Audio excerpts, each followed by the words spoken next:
Sandali lang, napapagod na ako. Habulin mo ako!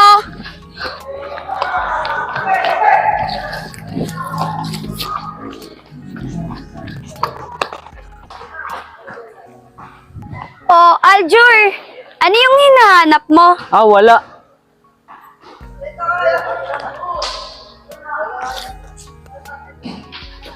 Aljur, ito ba yung hinahanap mo? Uy, amin na nga yan. Ano ba yan? Iso-surprise sana kita, kaso nakita mo na. Ikaw talaga. Oh. Oh, yan. Bagay na sa'yo. Ang ganda. Salamat ah. Dahil lagi mo na lang binibigyan ng gamit. Salamat din, dahil lahat ng binibigay ko sa'yo ay nagugustuhan mo. Lagi ko naman nagugustuhan lahat ng bigay mo eh. Kuya, alam mo ba, may nagugustuhan ako. Ikaw talaga, kaka-18 mo pa lang. Ikaw talaga, lagi mo na lang inaasar ang kuya mo. Kayo talaga, alam naman yung parati nagbibiro si Bonso. Dad, ilang years na nga po pala kayo ni Mami? 30 years na kami, bakit anak? Ang sweet ah. Sana, ganun na lang din kami ni Kylie. May sasabihin ka pa ba sa amin? Dad, Ma'am, jowa ko na po kasi si Kylie. Ganun ba, kuya? Sinagutan na kayo sa tagal mo naliligaw sa kanya. Oo, Chloe. Ganun. Sarah, come home na kasi. Alam mo ba, sinagutan ni Kylie si Kuya Aljur. Hindi pa pwede. Kasi hindi pa ako pinapayagan umuwi na Maynila ni Mami. Alam mo naman na ikaw first love ni Kuya at alam mo din na ayaw kay Kylie. Please Sarah, umuwi ka na kasi. Ikaw naman, Chloe. Ginudge mo agad. Hindi mo muna kilalanin yung tao. Ako mabait naman. Totoo naman eh. Tsaka ayaw ko sa kanya. Pati may feelings ka pa kay Kuya, di ba? Sige na, tsaka na lang ulit tayo mag-usap.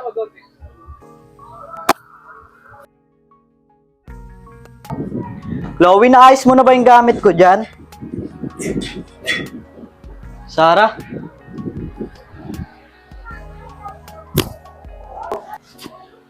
I miss you.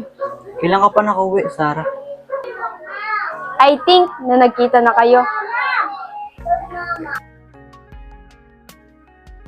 Kamusta ka? 3 taon na tayo di nagkita. Ang sabi mo sa akin na may boyfriend ka na si Merin, di ba? Wala na kami. Balita ko may jeep ka na. Oo, halos 1 taon na rin ako nanligaw sa kanya eh. Bakit? Hindi mo na ba ako mahal?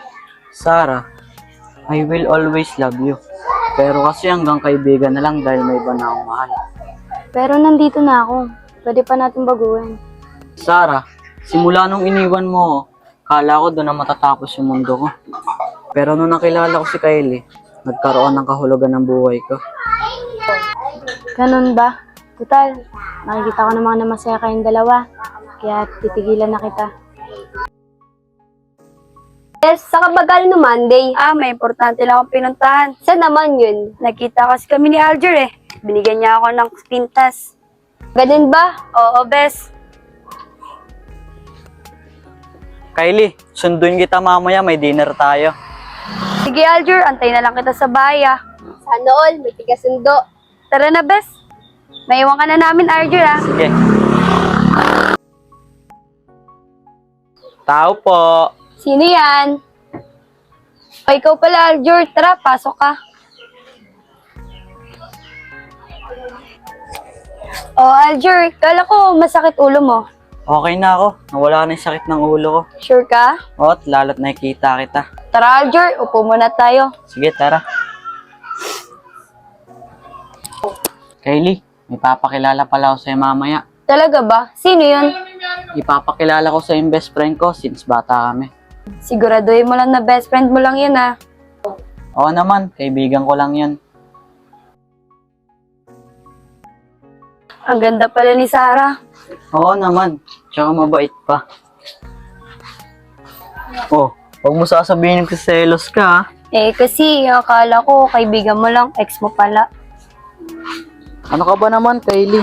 Huwag mo nang isipin yan, okay? Pass is pass. Nagulat lang kasi ako. Akala ko kaibigan mo lang, ex mo pala. Ikaw lang ang aking prinsesa at future, okay? Promise? Pasok sa loob. Hindi na, uwi na ako, gabi na rin eh. Sige, ingat ah. Bye.